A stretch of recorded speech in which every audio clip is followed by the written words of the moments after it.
Hey, yo, what's going on, guys? Got episode number 62 of Marvel Yap today. We're going to be talking about the OTA, our live reaction to it, as well as limited time game modes. Is the meta the same every single time a limited time game mode comes out?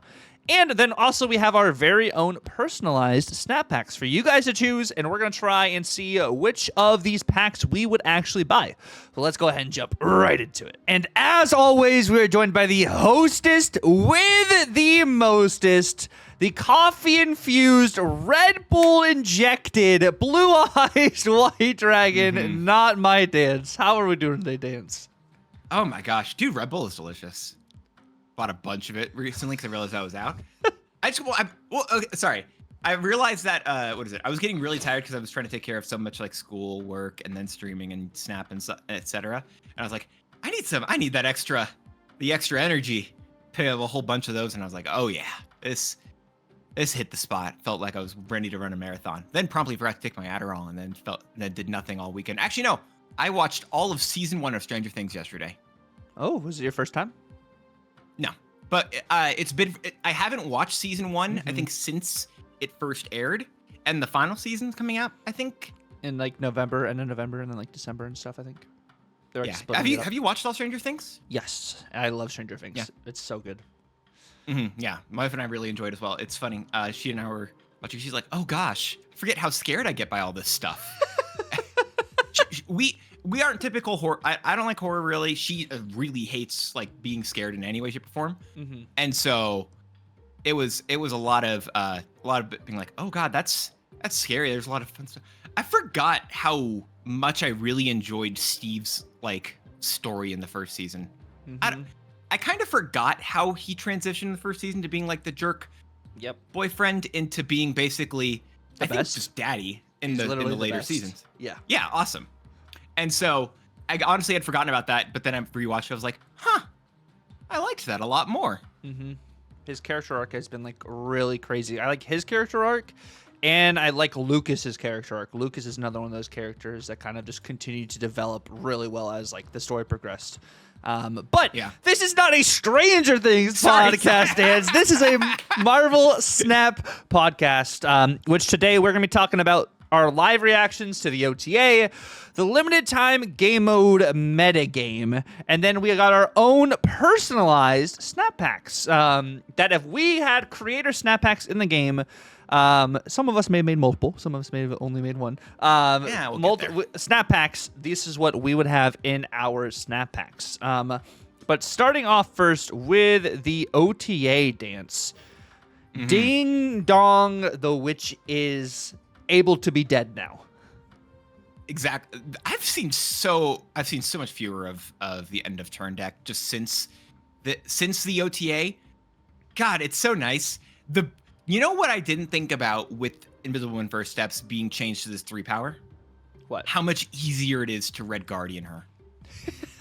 Yes. And that's I did that a good amount over the weekend, and I was like, oh gosh, I love this. And again, that's it. Where it just feels like just a couple of points of power. So we talked about this when we uploaded our recent video where we went over the patch and everything, and we're like talking about all this stuff. We made a bunch of predictions, and this was one of the times I think we've been the most right in a while. Yes, it was so much so that I DM'd you. I said, Tuck, we need to get the video out now, so no one thinks that we like leaked the OTA or anything. Because we got a lot of stuff right there that I did not expect to get. Yeah, no, I think we hit it right on the money, and I was like, I hope that this goes to a 3-3. I could see them making it a 3-4, but sure enough, I thought 3-4 too. But I was like, now I love Lady Deathstrike, and I have even more targets to Lady Deathstrike now. So I was super stoked about this change, as well as this change. Both these cards going from Mobius going from a 3-4 to a 3-3 as well. Invisible Woman First Steps going from a 3-5 to a 3-3.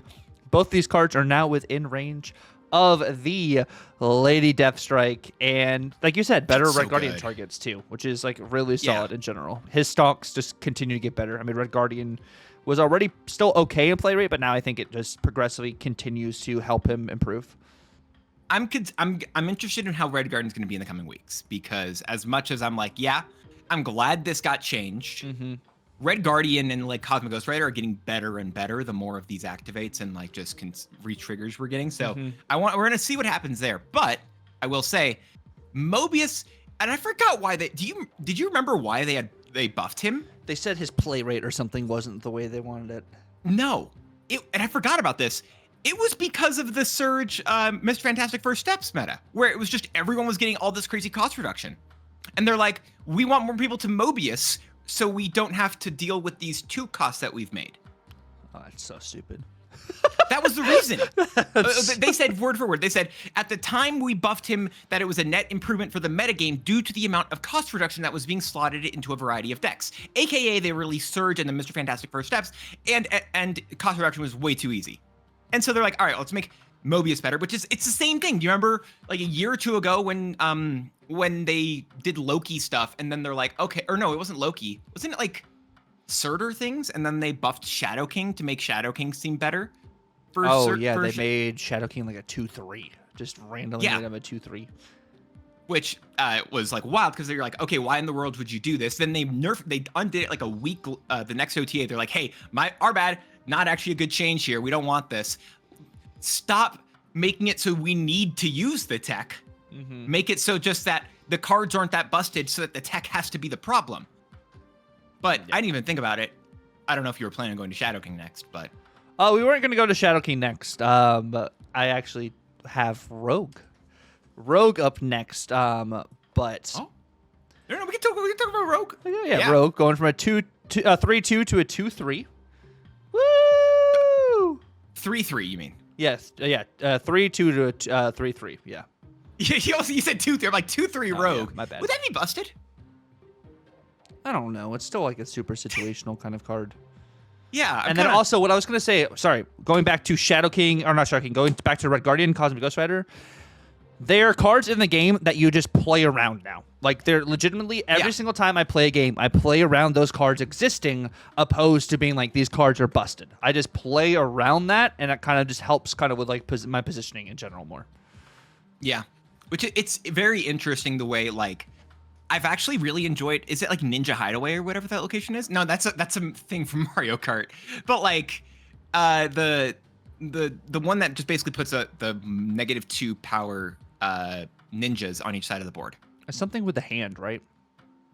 It's a value thing. I'll look it up. But that location or whatever, I really enjoy it now because then if I just put one more card in front, I've got everything safe from Red Guardian and from Cosmic Ghost Rider, which is just better for everything. You could do kind of clog yourself a little bit, but like just playing around those is definitely, I think, impactful in order to, help you in some of these games. But yeah, Rogue went from a 3/2 to a 3/3. I'm seeing this slotted in a bit more actually in some of these negative decks, which I'm not still seeing a lot of negative, but I'm seeing a pocket Rogue in that deck, and then also in the revamped, because people are now playing once again, the Onslaught Sarah Monkey 3-cost Slam deck, and Rogue is in that deck as well. Yeah, I've seen a lot more of that stuff as well, which is another very interesting style of deck, or interesting location or whatever. It's Shadowland, by the way. Shadowland is the location with the ninjas. But yeah, I mean, I was thinking about this. This is the similar situation to what we have with who's the guy who steals the Activate now? Super Adaptoid. Right? Super Adaptoid. They're really similar to each other because Rogue now is just the ongoing, is the answer to ongoing in the same way that Super Adaptoid is the answer to activates. And we're going to keep getting more activates. Thusly, Super Adaptoid's going to get better and better. But also due to more types of abilities being added into the game, we're getting less and less ongoings. So Rogue's stuff has become less and less popular. I'm in my OTA video, I was like, what type of, like, when's the last time we got an ongoing ability? Then immediately realized, oh wait, no, we just had Colonel America. That was the last ongoing. So we're still getting some, but it's definitely a lot less frequently than some stuff like the on reveals or activates that we're getting more and more, even just end of turns or whatever other keywords you want to add into the game. We're just getting less ongoings, which makes Rogue feel a little bit worse oftentimes. For new cards, yes, but we are in a very prevalent ongoing meta right now. Seeing a lot more ongoing decks in play at the moment, which is, I think, maybe part of the reason why they wanted to add Rogue as another counter opposed to having to do, you know, the Red Guardian, Cosmic Ghost Rider. So that's what, like, especially like I've been seeing like a lot in my meta, a lot of ongoing decks. Yeah, it's legit.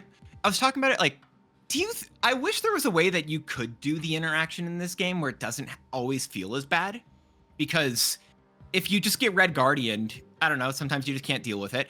If you just get Mobius, all right, cool. Like, so many times the interaction in the game is just like, hey, sorry, I just stop you, and that's it. And Rogue kind of just stops you as well, but I don't know why. And maybe it's just due to the fact that she's a less prevalent card. She feels less bad to me. I think it's because you experience it less. Maybe it gives you a lesser feeling of, oh man, now my entire game plan's over. I think that might be part of it. Even though she literally can just subsequently destroy like your entire game plan. Like if it is one of your key combo ongoing cards, like Rogue can literally make it so you can't do what you want to do. Yeah, it's fair. Yeah, it's interesting stuff there. It's a lot of it's an interesting card that we've gotten back into the metagame. We'll see how much more it stays in the metagame. We've have a little bit of it. I'm not gonna say she's back or in the meta, but she is definitely more prevalent than she was before, which isn't really saying a lot. Yes. And then also, Shadow King going from a 2/2 to a 3/4 is a subsequent nerf, but this card's still good. It's funny because a lot of people are talking when it went to a 3/3, like this card is just completely dead, no one's using it, whatever. But but then the question is, okay, if it's bad at 3/4 and maybe too good at a 2/2, if it's bad at a 3/3 and not too good at a 2/2, whatever I'm trying to say, is 3/4 an okay place for it to exist?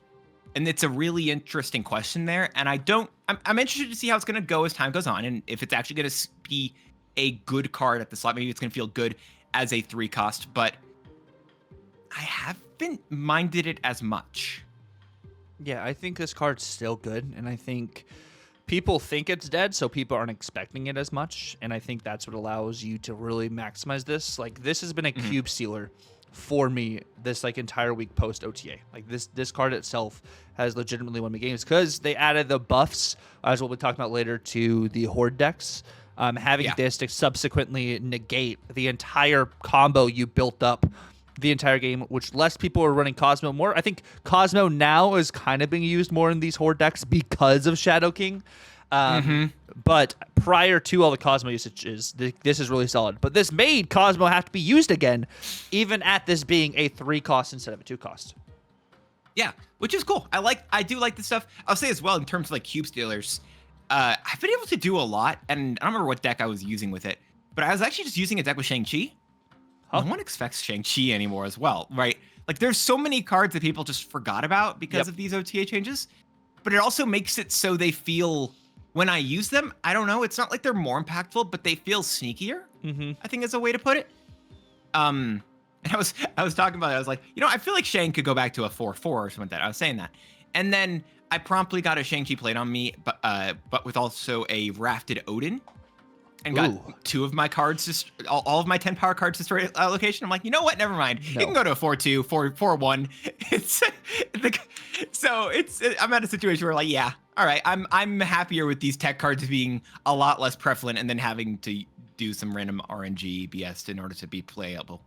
Yeah, no, Shang-Chi is one of those interesting cards where I do think it probably should target the highest powered card in the lane, but I don't think it necessarily needs to be reverted anytime soon. It could do that. I just don't want more Shadow King. So even if you're probably correct, I don't want it. That's fair. What about Warlock going to a 3/4 from a 3/3, now having a point of power more than Mobius? For one, it also has a point of power more than Invisible Woman First Steps, which is great. But the biggest thing is like, I feel like the second just doesn't. They said they were scared of this card. They said they had a lot of like really good tests with this when they were talking about this in their notes, because they said it was risky in development were the words that they used. And I really feel like, especially with Warlock, the opportunity of you just skipping a whole turn or whatever just to use his ability, it hurts. It's not a good feeling.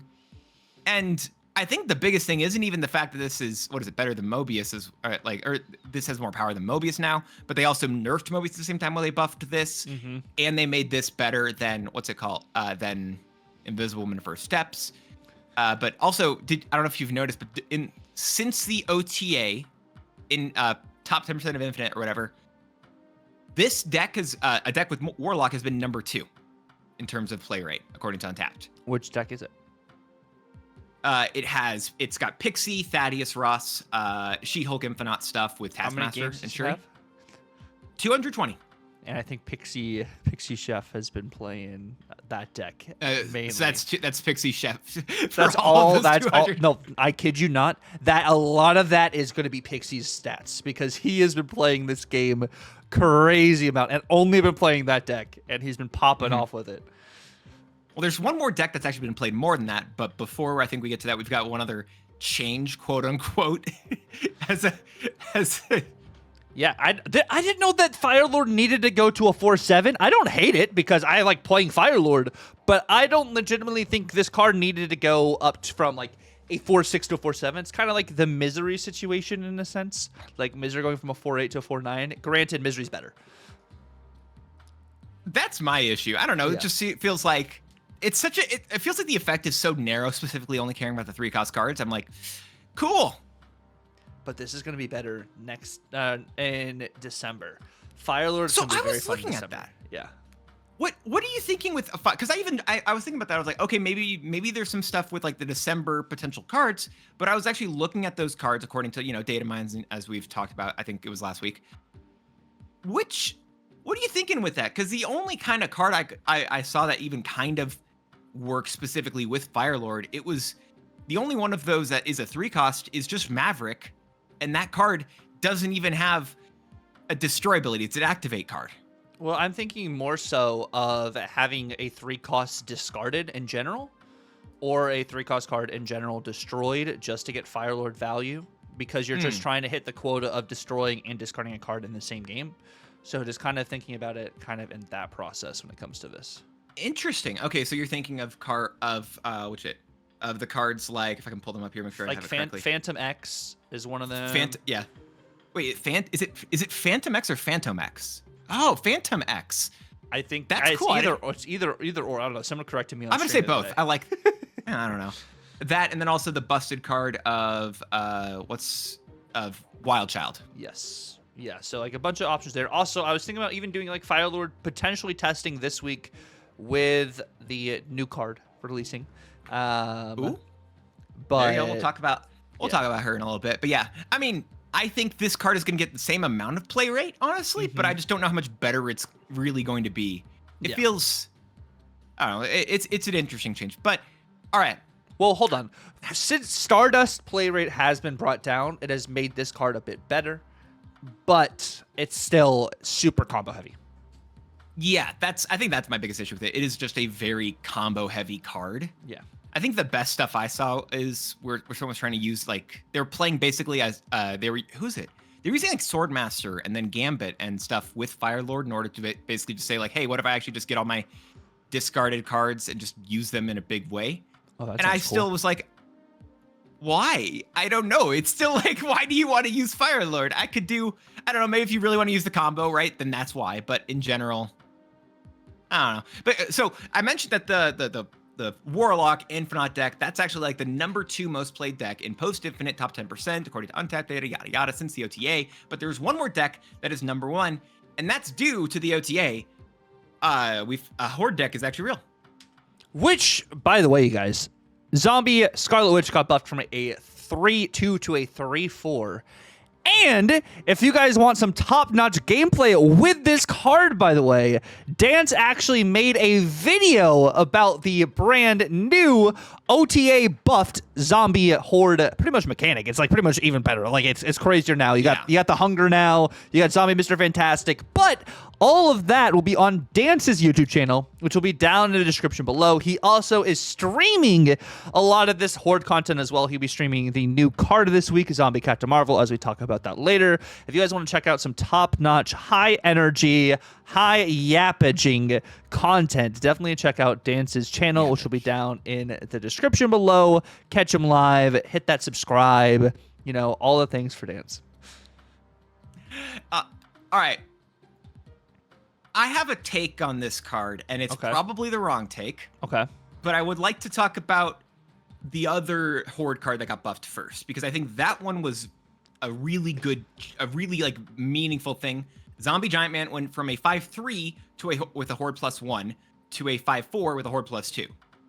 Yep. I'm weird. I know I've just pulled this away from the big card, right? But I want it. But there's a reason, or I guess this is the big card. But like the the season pass card. This card is this change I think was very needed, because now it actually feels like a really good payoff for the mechanic. But Second Dinner said one big thing about this mechanic, and I mentioned this in my OTA video. Second Dinner said they screwed up, because they even said that this is a failure to properly count for the release schedule. So they messed up in terms of the release schedule for these zombie cards, in that they tested with the whole Horde package. And the whole Horde package felt great, but then we only got a few pieces of it. Like we said, Tuck, like week one, we're like, all right, it feels bad, but maybe we don't have all the pieces yet. That's what's Second Dinner literally saying that. And I agree, 100%. And I think this still is a good change, though, because even if we don't have all the pieces, the payoff doesn't feel like it's enough there. And I really feel like, I don't know if you needed the extra point of power base, but the Horde +2, especially because I've been playing a lot of that top deck I mentioned before, which has like Grandmaster, Absorbing Man, and Silver Surfer Steps, just to get as many triggers of this ability as possible. That feels really great. How do you feel about these two? Because I don't like Zombie Scarlet Witch's change. That's my take. I think both changes were warranted. I think it definitely makes the deck more playable. I will be very interested to see how we feel after we get hands-on Zombie Sentry, which we still have to complete Grand Arena in order to do that, which that is the last piece for the Horde as well. So it'll be very interesting to see how that goes. But I do think this definitely needed that +2, going to a 5/4. Like, I think that's totally valid, because it also gives you better value. Essentially, it goes at least to a 5/8, or not a 5/8. It goes at least to a 5/6 if you don't have any Hordes on the board, which I think is still a little low. But of course, you're building into this, and this is your end-all be-all card, which makes a lot of sense. Which I think needed that kind of sort of power. And then Zombie Scarlet Witch, I think 3/4 was a bigger jump than I thought was going to happen. I wonder if they had done 3/3, just 3/3 across the board for a lot of this OTA. If that maybe would have been the safe spot. But I think it's maybe a little too soon for the Zombie Scarlet Witch needs to be changed again. I think it's in a pretty good spot. I think once Sentry comes out, if then it is just too much base power on the Zombie Scarlet Witch, we bring her down to a 3/3, so she's an easier Red Guardian target potentially. But until then, I think she's okay for now, and I'm not really running into a bunch of issues facing that deck still. That's my issue. That's my stuff, where it's more of the future proofing, because the same thing we talked about like the last week or whatever. It was just like, maybe this is going to feel better when we get more and more pieces. The second the Hunger came out, I actually think that this deck that had Zombie Scarlet Witch and the Hunger and Zombie Giant Man and such was actually playable. I think it was maybe not the best, but it was at least playable, and it was its own archetype. However, I think this card doesn't need to be a 3/4. I definitely think there should be at least 3/3, 3/2, and we're not going to see that until Zombie Sentry comes out. So I really think that it's good, but the second we get this other piece, this should go right back down. It's just like, hey, this is a little bit better while we don't have all the pieces, and then it comes back. So you think like a retroactive, because there's going to be an OTA next week with Zombie Sentry, and we'll only maybe have access to Zombie Sentry depending on how Grand Arena does its track and everything too. It may not have access to Zombie Sentry until maybe end of the week, so you may not be able to get a lot of testing with this card, but it may be like, I mean, it's season pass card, so they're not going to nerf season pass card until the start of next season. So we'll see. And that's the other question. That's the other question with it, legitimately. So that's where I'm like, because we're about to get Zombie Century, we're about to get the other pieces. I'm like, I don't know if this card should have gotten the extra power. Maybe it's fine. Maybe it is what it is. But purely because of the fact that we have that change coming up is why I don't know if I wanted this card specifically to get changed. Yeah, I think that's totally fair to kind of think about. But we've had a limited time game mode this past week as well. We have had the good old Sanctum Showdown, and I gotta be honest, Dance. I've been talking with some people about the new game mode and stuff, or not new game mode, just about game modes like in general, and it kind of feels like the metas don't necessarily shift from game mode to game mode. It's just like old dog, same tricks kind of situation. Like it's just a well, the dog's actually not allowed here. The dog is not allowed. Yes, Werewolf by Night is banned in this one. Correct. But it seems like a lot of these game modes aren't necessarily giving us a new metagame for the game modes, which is why I want to wager a question to start off this segment here. Okay. Sure. What if we had a rotating ban list during the weeks of the new game modes, meaning the ban list changes like every 2 days or so. So you have to kind of make new decks going into the next couple days. Of course, there'll be bans that'll be the same, like maybe a handful of tech cards or something that they just want banned for the entirety of it. But what if the meta has to change up every couple days in the Sanctum and into Grand Arena and into High Voltage and stuff, so then it's a little bit more fresh going into this? Oh, that's interesting. I like it changing per game mode. I don't know how I would feel about it if it changed each and every couple of days. I feel like that's a lot of change. Maybe it's fine. I don't know. That's interesting if it changed so often. Okay, let me also add. Okay, it changes every like 2 days, but they take away the like scroll and ticket limit, so you can play as much as you want. And they take away having to wait to get more scrolls and stuff too. So then you can really do more testing and everything too. And then it's not just, oh, Scar meta. Scar is banned. Scar, Sauron and all this is banned the next day. You guys got to do something else. But the Scream package is open. Like having just like, you can do Scream this day. You can do, like, it's like hot location. They can make hot locations like every few days and stuff. Why not change the bans? We've had them change bans before. The first Sanctum, Scream was available and stuff. And then they changed that 3 days later. Just removed that from the meta. Like, that's interesting. I'm open to the idea, but I'm not saying I'm for or against. Does that make sense? Like, yes. I'm open, but I'm not agreeing. Okay. There, where it's like, okay, I could see that working, but I'm a little bit scared by the way, I just wanted to point out, where did this, do you know who posted this list? Apparently the most played, again, according to Untapped, most played list in Sanctum Showdown. Do you know who made this list? I posted this list an hour and a half before Sanctum started, and it is the most played deck in Sanctum Showdown. I was like, I think the Sauron package is going to be good. I think people are going to play it anyways, but I was like, but what if you do Scar and First Steps Galactus, so you also retroactively can be getting a bigger juiced card for some of these later turns, and maybe you play it out a little bit earlier with Luna Snow. Which, by the way, as we're going to continue to point out all these really cool decks people are going to be making with these cards, if y'all want to see, actually talk about this deck, break down each and every single card, over on the YouTube channel you're already watching, he does actually go through all of this deck, everything else. I think the Maximus changed, but that's the only card I think that maybe changed due to testing and other retroactive things. But that, again, my man built this. He put the thing into the game. All right, it's a pile of 12 cards. Tucker did a great job with. So if you want to give him the support that he so rightfully deserves, make sure you go over to his YouTube, which you're already here, by the way, if you're watching this. Hit that subscribe button over down there. Go over to his Twitch, his TikToks, his Twitters. Give him the follows, give him the supports in all those places, because he's a really cool guy, really great deck builder, and he's doing some pretty fun stuff. I think he even decided to put out a Victoria Hand Black Knight deck, which, of course, he put something else out with Black Knight, but Victoria Hand's going to be a fun twist on it, as I've seen, actually, a lot of other people talking about. So if you have the opportunity, which you do, by the way, you do have the opportunity to, because you can. It's just the internet. You go over there right now, give him support, because he's awesome. Please do. I like the metagames being different, though. What was it? If they changed more frequently throughout them, I think I'd be down with that idea. I'd be wanting to wait and see it for my own personal sake, but I do like the idea of the metagames kind of like shifting and evolving.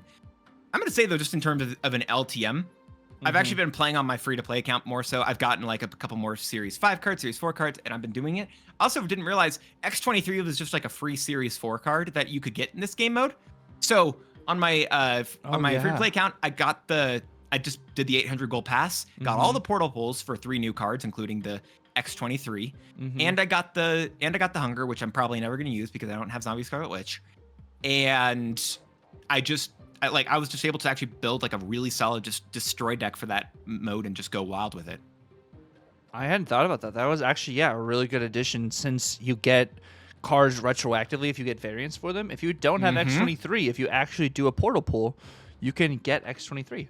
Yeah, that's actually fun fact. Really if solid. You get that for if you get a Series 2 card, I learned this. If you get a Series 2 card, it doesn't work that way. It's only for Series 3 and above. Because it's set up the way that like you're supposed to get to collection levels or whatever. Yeah. I noticed that because I got it was in the last limited time game mode. I got the Domino from that game mode, 39.9 I want to say, and it didn't have that one for some reason. Then I realized it's because you're set in terms of like how whenever you do your next like you're guaranteed swapping to the series get that or whatever. opposed to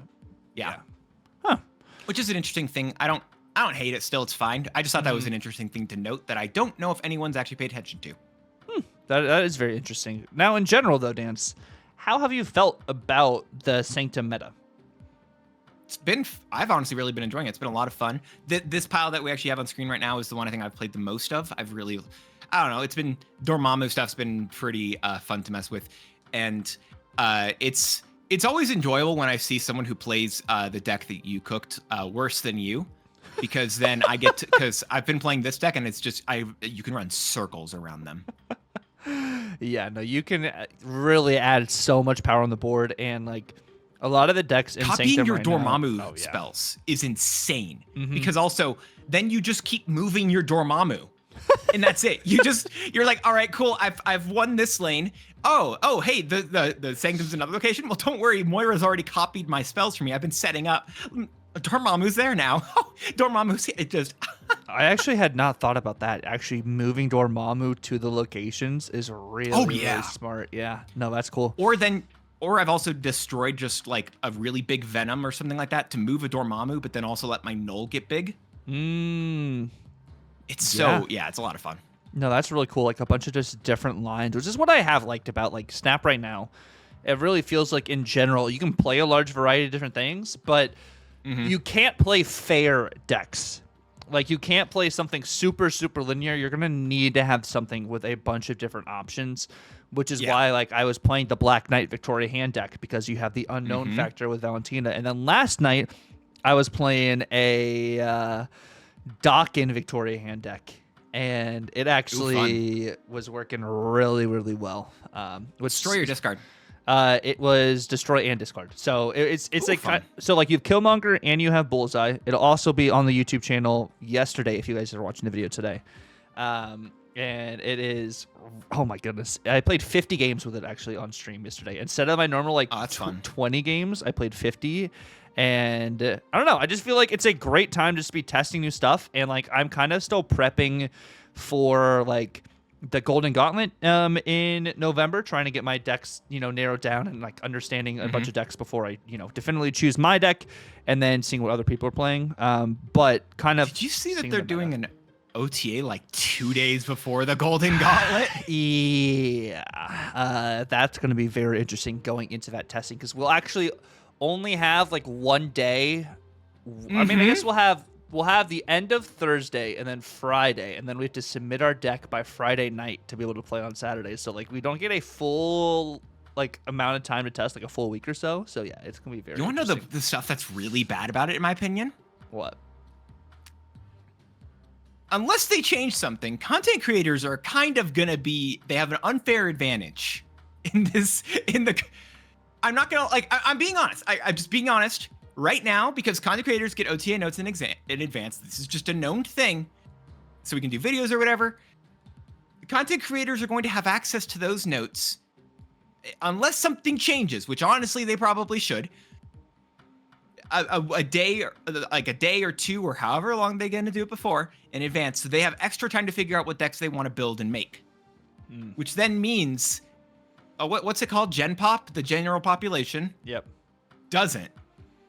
I don't know how Sega is gonna deal with that. I don't know what their plan is, but I hope they deal with that in some way that makes sense, because just as is, that's not a great feeling. Yeah, that definitely feels bad. And on top of that, it'll be a new season week. So exactly. There's like, I love the going meta on. getting shaken up. I think that's a really cool thing, but also there is just gonna be a bias, and I'm really hoping there isn't gonna be a bias. Yeah, I'm interested to see what all happens there, but that was kind of, I had a little soapbox moment for the limited time game mode kind of situation, because I feel like the metagames kind of deserve the same every single time a new game mode comes out. We'll see what happens with Grand Arena if they change stuff that there. One's probably going to be at least somewhat different, because you're forced to have whatever card is in your hand. Well, I mean, it depends on if they do away with like the Doom deck and the Herbie deck. If they don't do away with the Doom deck and the Herbie deck, those two are like I feel like some of the Herbie best deck. decks. I don't know. They're adding at least a couple, but I will say, Yeah. I think the Carnage deck, you can do something interesting similar to this pile, because already you have that, and also your the Hulk deck is going to be a thing, and according to the data mined like Hulk skill, something even with like your pile that you originally had, could also be really good in that deck, in that game mode. So it's gonna be interesting to see how these different game modes go, but also I feel like a lot of that is the fact that, like, hey, this is just a spin on Snap. It's not like it just will reflect what happens in the normal meta game of Marvel Snap.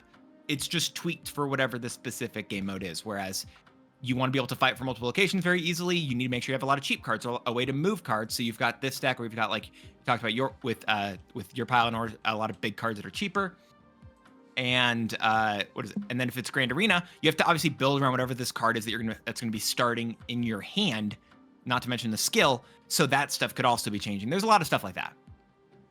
Yeah, I am thinking of Pixie Hulk Smash with Mobius and stuff, and okay. Thank you, Dance. That'll be fun. No. I heard the gears turning. I saw them turning. Well, don't worry. Remember when I shouted out his channel? Make sure you're subscribed. You're going to see a video on that. That's going to be a video he's putting out. He's putting it out actually the day that Grand Arena goes live, which is going to be crazy, because I think those are also the day. Actually, that's next week on the 27th, so it's going to be the same day as the Yap. Maybe it'll be the next day. I don't know. Hey, do you probably if I it depends on when we're recording. Let's talk about your schedule live on the Yap. Yeah. Probably won't. I probably have a video on it on Tuesday opposed to Monday, but maybe I'll stream it live on Monday. We'll see. But no, it's going to be live on Tuesday. I mean, if it's the 27th, it's next Monday. Oh, you're right. It is next Monday. Oh yeah. Oh yeah. Huh.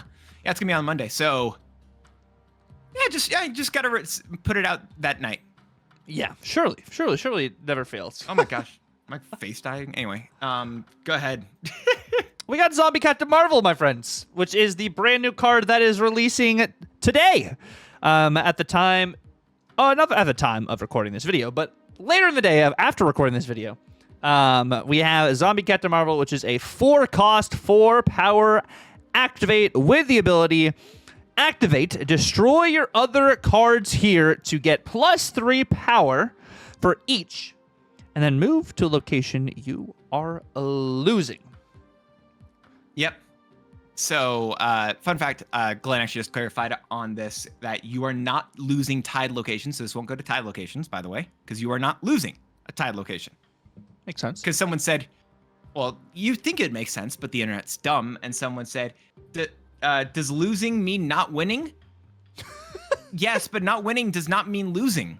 It's like a square is a rectangle, but a rectangle isn't a square always. Like, it's one of those, like, I don't know.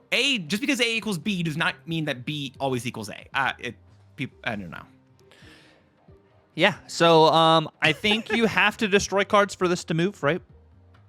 I'd assume so. Actually, you know what? I don't think so.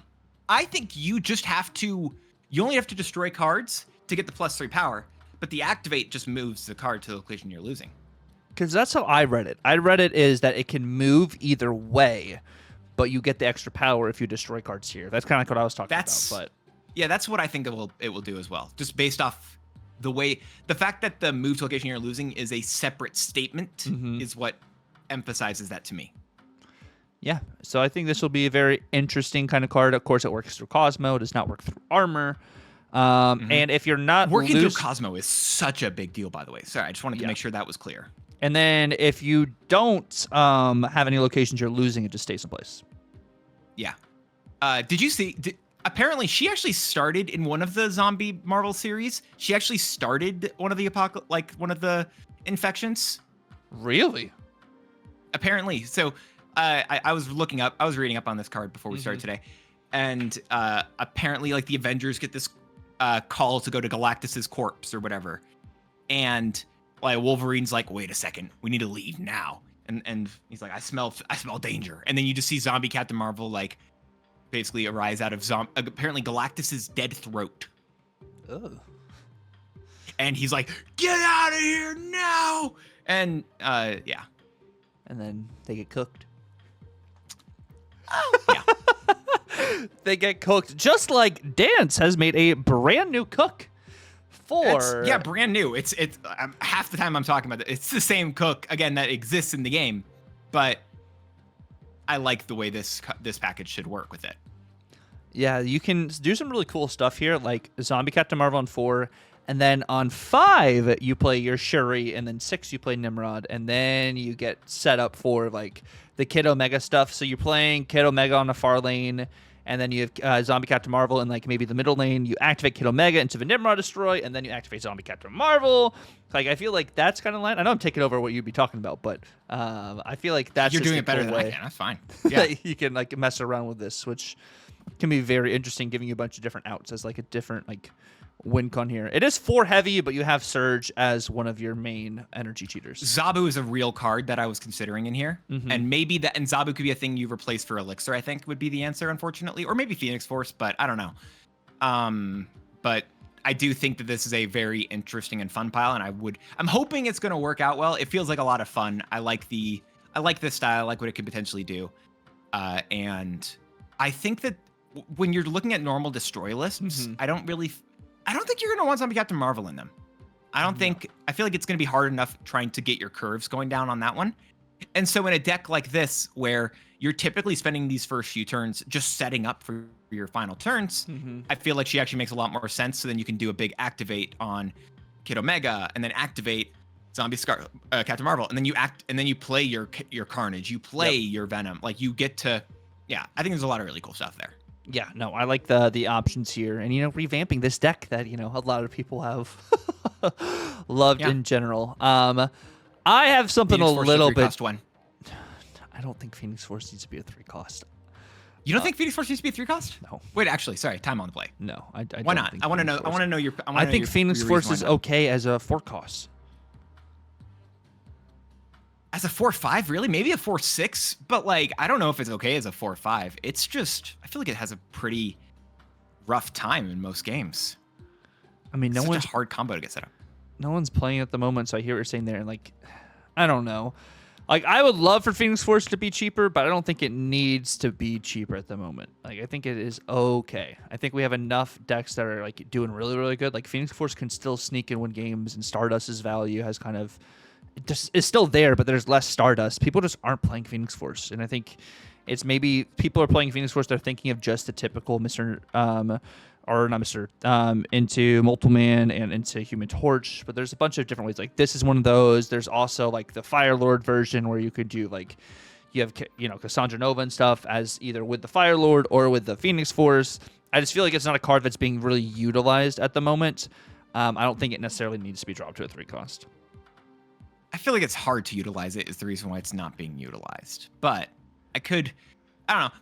Maybe I would take like a 4/6 then, but if it still doesn't feel like a great card. Like, I don't know. It doesn't seem like there's much to do with it in the metagame right now. Maybe there is. Maybe I'm wrong entirely, but I don't know. The more I've seen of Phoenix, actually no, I haven't seen more Phoenix Force. I don't know. The more time we go without seeing Phoenix Force, the more I feel like I'd like to just see it. I'd like to see it buffed in some way that matters. Maybe a 4/6 then, but like I think a 3.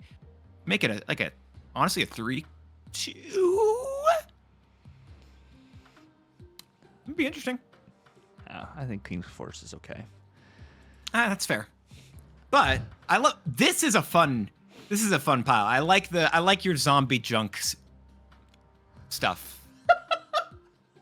You called it zombie junk. What am I supposed to do? I read the name of the deck. I read the name of the deck. The man called it zombie junk. Sorry, I just appreciate the way he builds his piles of cards. I like the fact that it fills a role kind of similar to what Carnage used to do in some of these lists, where you can just basically destroy all the cards that are going to be clogging up in your right lane. Gives you kind of additional out rather than just a Nihilus or Cersei, because Cersei unfortunately just isn't really great. But then also allows you to use Zombie Captain Marvel to move as you need it, which is cool. Yeah, I think having that as an option to also potentially win you a game, because you have Sentry, you have Werewolf as 2 of your bigger cards. In here, you have Merlin being able to polymorph stuff, and then you have just Zombie Captain Marvel playing it on the right lane to be able to offset like Sentry things and stuff is really nice. If you don't have like the Annihilus stuff, you of course have, Cosmic Ghost Rider as another power heavy card, and also like a pretty strong ability. I was thinking about something like this, or even like not necessarily a mill package, but kind of something similar to like the Fudge deck I was playing the other day, where you're kind of just trying to get some death value. So like you're loading up cheap cards onto your right lane or another lane for Zombie Captain Marvel to destroy. So then she also gets value, death also gets value. Like I feel like there's a hybrid where it's not classic destroy you're playing, but you're playing some form of destroy where you're getting value for like a death. Or even like Zombie Captain Marvel into Moira could also be some cool stuff because it's a cheaper card that you get value from destroying. Like I think in general with Zombie Captain Marvel, you're trying to get value off of the destroys besides just her getting the extra power. What is America doing in this list? Sorry, I just noticed her. It's on reveal for Werewolf. Maybe it's just me, but I feel like that should be Debris. That's in the Clog build I have, not the Junk build. And I wanted to also play a deck that's not Clog, because I do not like playing Clog. So I made an alternate version to play myself to be able to offset. And you have Merlin to be able to also get Chavez out of the way, or you have Chavez on a lane for Zombie Captain Marvel to be able to just destroy Chavez, and then you also got that +3 from Chavez onto a card, and then you also get that +3 onto Captain Marvel. So, like... I just don't like the Chavez specifically in the same deck with Hood. I feel like those cards typically have counter synergy. And yes, it's like random. You can hit the Hood. Yes, I know. But it is like... those two, I don't know. It works. It works. I was playing Werewolf Bounce with it last week, too, and it was working. Interesting. Okay. Yeah. All right. Maybe I'm wrong here. Maybe I feel like that Debris might still be better, but also you don't like it, and I'm willing to accept that bit. I don't like Debris taking up board space that clogs my Werewolf, as well as the thought process. That's interesting. You know what it could be? Is there a world where you could throw in... oh, this is dumb. What if you threw an Astral Projection? No. But let me. No. Well, because then if it just gets rid of like the on reveals, especially if you've set it up, you got some pretty good on reveals, and just your higher cost ones could just be messed with. You can try Astral Projection. I am not trying with Astral Projection. When are we getting a card that makes your skills cost 1 less? You have Quinjet. Or nah, it doesn't work with Merlin. It's unfair. Why do you want Merlin skills to cost 0? Yeah, I don't think Merlin's strong enough. Okay, guys, we are going to be moving on to okay, there was at least half of that was like 50. Half of that was sarcasm. Half of that was sarcasm. You should do yours first, by the way, because when we were talking about snapbacks. No, we're doing dances first, actually. Okay, so when we were talking about snapbacks, I was telling Tuck like, hey, we should do our own custom snapbacks, and they have in Snap they've got like one for Series 3, Series 4, Series 5. So I made a Series 4 and a Series 5 one, not Series U because Series 3 snapbacks I don't think you should ever buy. Tuck and I were talking about that. That messaging may not have come across clear to Tuck, but this is if I had a snapback, it looks to be like 9 to 15ish cards per series or whatever. So I just went with 12 because it works for a full deck size. If I had a Series 4 snapback, Tuck, this would be my snapback with Batroc, X23, Agony, Awesome Andy, Lasher, Grandmaster, Zombie Power Man, First Ghost Rider, Werewolf by Night, Mole Man, Festus, and Legion. Okay. This is a deck that I think, for what it's worth, or not even a deck, this is a snap pack that is really like, hey, if you want to do a combo, there's a lot of cards in here that just benefit off of other cards comboing, and and that's it. And I just liked that stuff, and this is basically where I felt like a lot of the Series 4 cards actually fit into the metagame. Okay, this definitely has a really high dance take on it, so I'm glad it is. You know, it's your personalized, you know, Series 4 pack. So I like that it feels definitely like a personalized dance Series 4 pack, which I have a couple of these cards also in my singular I figure we will probably deck. have some overlap because I do know, because we have some overlap in tastes, but I also, I feel this is a fun one. So if according to their pricing, right, this would be 2.5K tokens. If to get assuming you have none of them, and would you be going for this pack? Why or why not, Tuck? So in this pack, I have Awesome Andy, which is a big thing. We have Awesome Andy. I would want to get Werewolf by Night, X23. Those are the main two that jump at me. After that, it's like a Batroc, and then Legion Grandmaster. And then the other cards... No Zombie Power Man or like Agony or X23? I said X23. Oh, you did? Okay. Yeah. Zombie Power Man, I'm like, I like him, but I don't necessarily need him. Agony helps, especially for like those destroy decks, like, you know, and it gives you some extra value with even like X23 and stuff. Don't care for Awesome Andy. Don't care for Lasher. Don't care for Mole Man. First, you know, the first Ghost Rider is cool for, you know, the one deck, you know, he can do stuff in, but don't really care for him. Fastos, but like 5 out of 7 of the cards, I'm like, okay, I would not mind getting in them. And then if I get Awesome Andy, I just really cry. I fully expected you to say no to this one because of my inclusion of Awesome Andy, but I was looking, it was between Awesome Andy and Omega Sentinel, and I was like, you know what? I'm picking Awesome Andy just to pick Awesome Andy. I'm picking Awesome Andy because he's awesome, Andy. Oh my goodness. So that's an interesting pack. Now for your Series 5 pack, what do we have? You haven't seen these, by the way. You haven't. No, this is my I haven't first actually time. shown these to Tuck. Typically, we see each other's like decks and whatever. I'm saying that as he's looking through this stuff. But I made a point. I told Tuck he's not allowed to look at any of this stuff until he actually until we're recording, so y'all can see his live reaction. But in my Series 5 snap pack, which would be 5,000 tokens, I have Silver Sable, Nico Minoru, Surge, Kate Bishop, Merlin, Victoria Hand, Hydra Stomper, Rocket and Groot, Speed, Nocturne, Morgan Le Fay, and the Fallen One. Now, once again, it's a very, I think, dance themed pack in which there are definitely some cards in here that I'm not going to say are great, but I love them. And that's exactly what I would be and I think that's what, if a content creator puts cards in a pack, that's what it should be. It should be cards that you're like, it doesn't, I honestly don't think you want to put all the meta breakers in a singular pack. Maybe, I don't know. It feels more fun to... packs. The Sanctum packs, those are really interesting. The fact they're just like, yeah, these are just the good cards that basically have come out recently. That was, I don't know, that's an interesting choice. I didn't do that. But that would be my pack for Series 5. Tuck, how do you feel about this one? Would you spend 5K tokens? Why not? What are your thoughts? Break it down. So, assuming you have none of them. If I have none of these cards, 5 of the 6 cards in the top row, I think are like 100% I would open for. Like I would open for Nico, Surge, Kate, Merlin, Victoria Hands. The bottom row, I get a little shaky. Rocket and Groot isn't getting a lot of play right now, and it's not because it's like a bad card. It's just there's better cards kind of like at slot at the moment. But I think this is a card that actually you could play into the meta right now, onto the Hunger Lanes, or into the into the Zombie Scarlet Witch lanes, which I think actually I might start trying that because it seems like you can actually probably get I now want to do that as well. Actually, I don't know why I didn't think about that. Yeah, it's a great point. Which shout out to Roran McCourts for that. He was talking to me about that the other day. Which I think that I don't hate in here. Speed's another just good scaling card. Nocturne should be a 3/5. Morgan Le Fay is a card that's going to get better in a couple seasons because it works with destroyed and discarded cards. So that'll be good in December. Fallen One's kind of copium.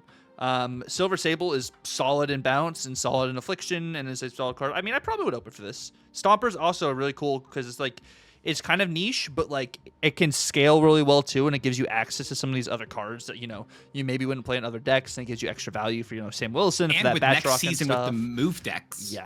Yeah, this card's gonna be pretty good. No, I probably would open this one. Yeah. You'd buy my Series 5 one. Maybe not my Series 4, but you'd buy my Series 5 one? I'd be more inclined to buy your Series 5 pack because there's a larger majority of hits opposed to the Series 4 is kind of like a little less than a 50-50. I could get something good kind of thing. That's, you know what? Honestly, I'll take it. That's a pretty decent hit rate. It's probably about what I expected.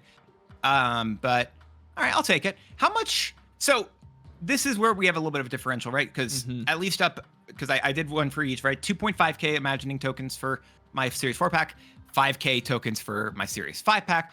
Tuck is so, and I think your next pack, your pack here, you've got one for basically Series 4, Series 5. Haven't seen it yet again. How much would you say this would be? Would it be like 4K then at that point? It might be 4.5. 4.5. Okay, interesting. So for your potential for the Tucker stat pack, which has got Series 4, Series 5 in it, what do you got? So all right, you talk me through this. I'm gonna read through these. So I have Black Knight, Nico Minoru, X-23, Madam Web, Victoria Hand, Werewolf by Night, Phoenix Force, Wiccan, Darkhawk, Ajax, Khonshu, and Imperial Hulkling. I'm not surprised you have Black Knight. I expected that fully. I said I had to have Black Knight. If I did not have Black Knight in this pack, Dad would have said, Tucker, you made the wrong pack. Yeah, I'm like, you showing me your wrong pack. I don't know what you're talking about here. This is interesting. I have always said, and I will always say, if you don't have Nico, you should get Nico. So Nico's just always a good hit no matter what. Werewolf by Night's just, I think, a really fun card. And as more and more skills come out, he gets better and better. Victoria Hand's also really great with the amount of card generation, especially in the earlier series. You have a lot of that stuff. Wiccan's a great card, especially considering you have Quicksilver and Domino, especially early on. That's another really solid card. Madam Web's interesting. It's a good payoff, and also a lot of the move payoffs as well are in those earlier series. So that makes a lot of sense there. You've got X-23, again, another great card for Destroy. You've got Phoenix Force, which, if I don't have any of these cards, I really think that's just a big miss. And Black Knight, I know you love it. I don't have the same love towards it, but I also don't hate it. Darkhawk's a good card, but again, I think you would want Terrax, especially nowadays with it. Ajax, if you have Hazmat, you can do Ajax stuff. That's it. Khonshu, Scorpion Trio. Scorpion is a card, but Cassandra Nova is a Series 5. You've got Khonshu for your discarders, but for an earlier series. And then you've got Hulkling, which it's in tournaments, and I know sweaty players love it. I don't. Darius doesn't like Hulkling. I love Hulkling. Yeah. Hey, you know what? It's personal snap pack. It doesn't. You're not building it for me. You're building it for you. This is. I have all the decks I enjoy playing pretty much in this pack. Like it literally is like all this stuff I enjoy playing. Like you had yours, I have in mine. Yeah. No, that makes sense. Which, by the way, none of us have Erishim, so I'll just give us props for that. If either one of us did, we would have had to have a talk. Would have been a pause on the cast. We've just been yapping for a second about how each other are doing mentally. If I have none of these cards, and I'm like, okay, I'm imagining, I'm picturing right now. I'm on my free to play account. I'm looking at these cards. I'm trying to figure out what I want out of them.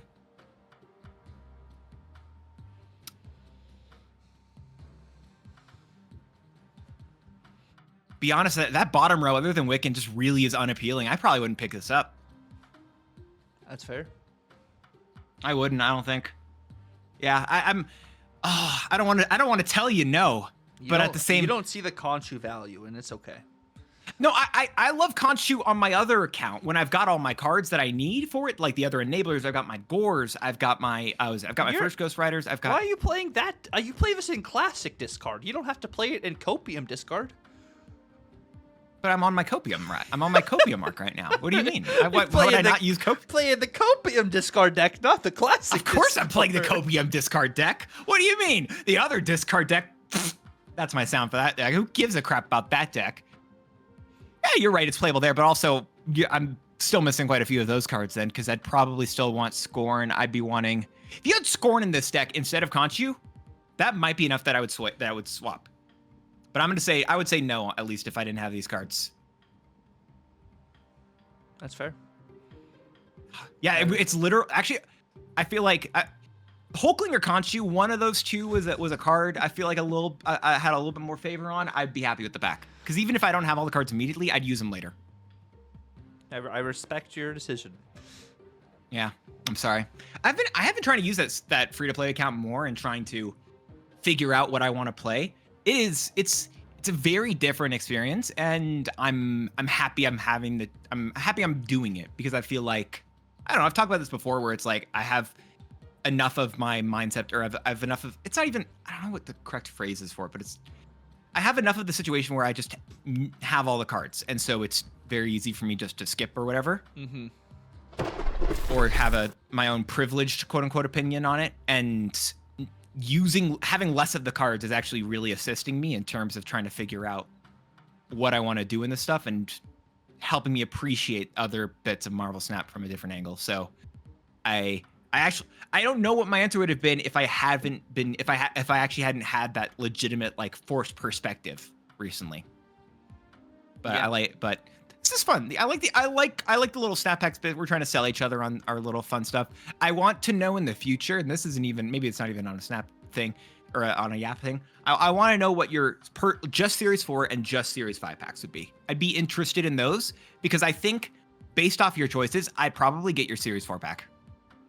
Yeah, my Series 5 pack would look a bit different than my Series 4 pack, because obviously they're different, because I was like a hybrid of the two, but like I may lean more into one archetype to be able to maybe even boost up that pack more, kind of thing. Yeah, based off your Series 4 picks, which again, still Black Knight's in there, but I think I would probably buy your Series 4 pack, though. I'm gonna give you that. Yeah, I think, well, Black Knight, the thing is, like, Black Knight and Khonshu give you a different layer of discard, which is why I liked with that pack in general. That's fair. So, like, it's different than just playing your typical discard. You get better usage out of your Infinite and your Giganta, which you get from not having to have, be Series 4 or Series 5 complete. Like, Black Knight, you don't necessarily have to have a bunch of the brand new cards in order to get value. You kind of just have to have Black Knight, and then you have the rest of your cards. When is your Black Knight Destroyer deck coming out? Because, the Ebony Blade, it can't be destroyed.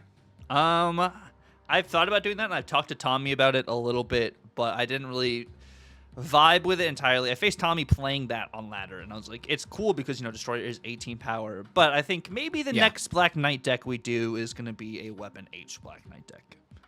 I wonder why. That's crazy. Is that gonna, okay, that would still work, right? Because it just returns to hand, but then gets the, God, Weapon H is going to be so, oh yeah, and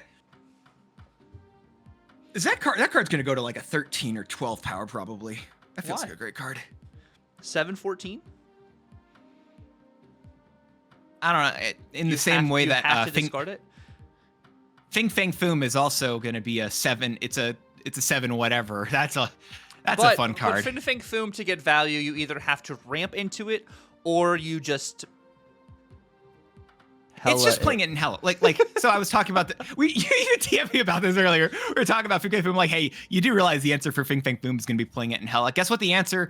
It's weird that these 7 costs are getting forced into this. You have to discard this basically.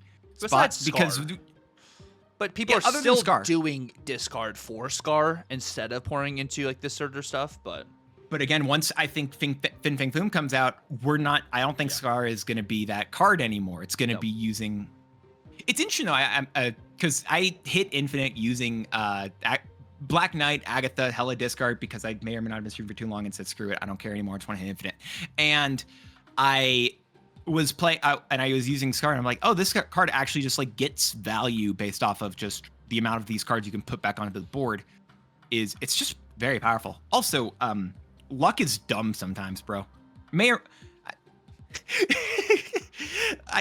There were some moments where I was like really tired. I'm a little bit loopy. I'm like, listen, y'all. I understand that I've got 4 cards in my hand right now, but here's the thing: I've got Black Knight on the board, and I've got my Corvus. I've got my Corvus Glaive. Other than those 4, I can play it on Kamartage, and I won't get punished. Hella is gonna be the only card left in my hand. I'm never punished, Tuck. I'm never punished. Actually, I was punished plenty of times, but enough times that I don't care. Oh, no. And with that right there, we want to say thank you guys for watching the app. If you guys did stick around to the very end, let us know down below which packs would you guys be interested in purchasing, and the code, or not the code, the word of the day is going to be packs. So let us know down below if you guys made it to the very end of the video. And yeah, it's been real. And let us know if you want to know what Tuck is packing. God bless. And laters.